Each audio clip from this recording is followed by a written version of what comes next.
Ayah, kenapa ayah cirut rumput? Nak buat apa? Ayah nak bagi Miko makan. Miku? Miko pun. Bukanlah, Miku tu Miku tu lembu pula dah.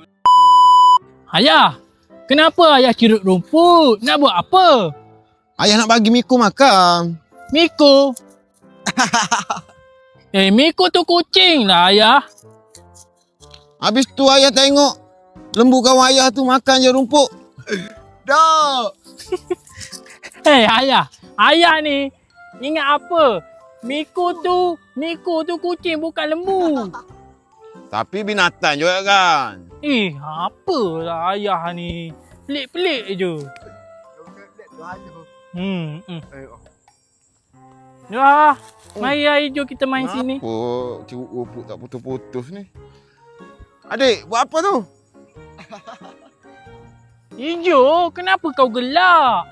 Kau ni. Hijau. Ayah, ini pokok apa ayah? Tu pokok keduduk tadi. Pokok keduduk? Jo, pokok keduduk lah. Kau isap vape sekarang aku repot dekat mak ayah kau. Hijau ni, isap wait lah sekarang ni.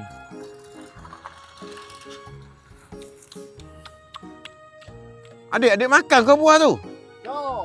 Buah kan? Mestilah boleh makan. Lah, buah keduduk mana boleh makan? Hijau je makan. Boleh makan upuk. Upuk tak boleh makan kan? Buah boleh makan. Mana boleh buah ni? Boleh. Makan sikit Jo. Hijau makan. Dia tipu tu tengok. Tak boleh makan kau ni. Tak boleh makan. Hijau cakap tak boleh makan. Ayah ni. Buang balik. Dah buang dah. Ayah, jomlah balik ayah. Adik dengan hijau dah lapar nak makan nasi. Sekejap lah ni. Potong rupuk. Sekejap lah. Curut rupuk tak putus-putus ni. Ayah ni. Rupuk Putus ayah. Rupuk ni kuat ni ayah. Kucing tu.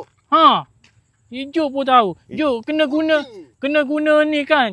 Canai kan? Dia tanai. Tu bukan canai lah, jom. Tu mesin rupuk. Kena guna mesin rupuk dah lah ayah. Dah, jom lah. Sikit tak apalah.